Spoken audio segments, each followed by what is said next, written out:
Hello everybody, welcome back to the Clintonville Slasher. I'm your host, Lurch Frankovitz. Happy Monday. I don't know how happy that's going to be, but it's Monday nonetheless.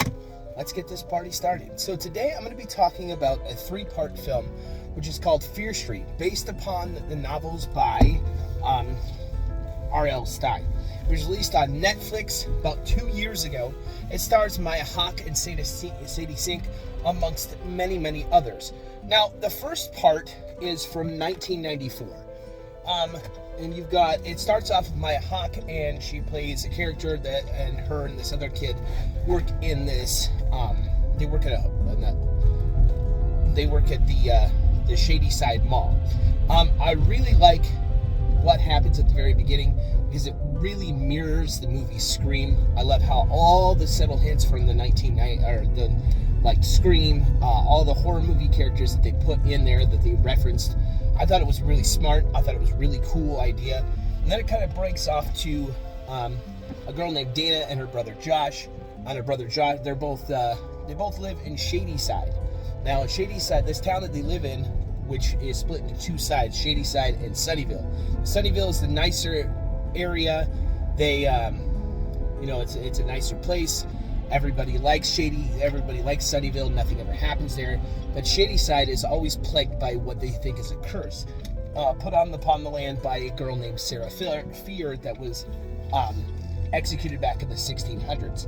Now, they believe that Sarah Fear is cursing these people and turning all these people into brutal serial killers.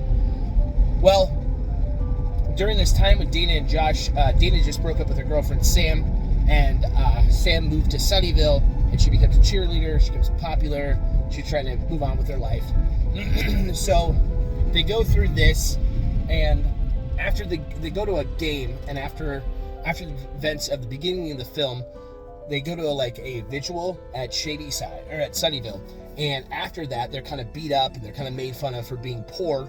So what they do is the Shady Siders decide to get back at them, but the Sunnyvale kids, they chase after them.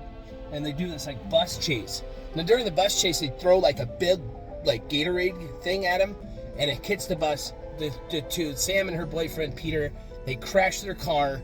They go down, and Sam gets out, and she's bleeding on her hand, and she reaches inside, and what she touches is Sarah Fear's grave. She disturbs Sarah Fear's grave, and she can see everything that Sarah Fear has shown her. Well, later on, it makes sense why. And there is so many freaking cars. It's Sunday. Come on. Anyway, so after this happens, they're plagued by these ghosts, and these spirits start coming after them. And the kill scenes in 1994 are amazing. I thought the direction was great. I thought the story is really good. I love the dynamic duo between Dana, Sam, Josh, Kate, and Simon. I love Simon. Simon was one of my favorite characters from 1994. So after 1994, they meet up with a girl. Her name is Ziggy, and it goes to 1978. Now, 1978 takes place at a camp called Camp Nightwing. Now, Camp Nightwing is built on the old settlement of Union from the original town. There is a girl, her name is Ziggy, and her sister. It kind of takes place around this. It's very cool because it's a very Friday the 13th figure. I got Camp Crystal Lake. I got sleepaway camp vibes from it. So cool. Now, 1978 is my absolute favorite. Now, what happens is Ziggy's sister, and I can't remember her name in the story, but her sister's boyfriend Tommy is plagued by the spirit, and Nurse Elaine decides to kill him because he thinks that she's possessed by Sarah Fear, because her daughter Ruby Lane died years prior. And it kind of goes years and years back that all these Shady Siders are plagued by this spirit. All of a sudden they're cursed by the devil. So 1978 has got the coolest kills, the best storyline, the funnest, very campy, very 1980s, very sleepaway camp. I got the Burning vibe from it. It's a very cool story. I like 1978 out of all of them. The killer's cooler. Tommy looks so rad too. So That takes place. The third one is 1666, and it kind of takes place back in it takes place in the 1600s, and it kind of gives you the origin story of Seraphir, what happened back in Union, and how she was cursed, and then the ending brings you up to 1994, and it really finishes off the story really well. The final showdown with all the monsters and the main bad guy, it's really cool, and it's something that you didn't think was going to happen. I love the ending.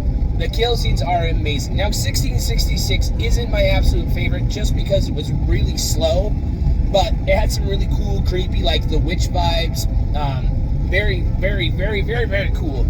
So, I really liked it. Now, I loved all the kill scenes, but I would like to see more of backstories with the guy with the gas mask, the kid with the baseball bat, and the milkman. And Ruby Lane. I want to see backstories on all of them, because I think that would be really cool, because they did origins on Tommy, they did origin like 1984, and then they did how it started. Now, I would love for them to do a second part, because I think that would be absolutely excellent. I'm going to take a turn here, and I hope I don't lose you, so hang on a second.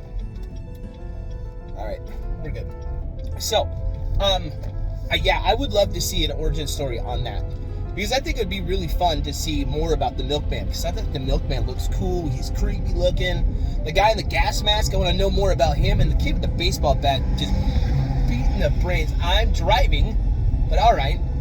Assholes. Anyway, I would like to see that kid that's beating his parents to death with a baseball bat. Oh, God. Yeah, I would just like to see more of a backstory. So I really hope that they do a second, three. I know they did 3 parts, but if they did 3 more, I think that'd be really cool. So that's going to do it for me today, guys. Ranting and rambling. I'm on my way to band practice. If you guys are new to the channel, please like, comment, and subscribe. I post every Monday, Wednesday, and Friday. Stay horror, stay excellent. Check out Fear Street. It's still streaming on Netflix if you haven't checked it out. Later days.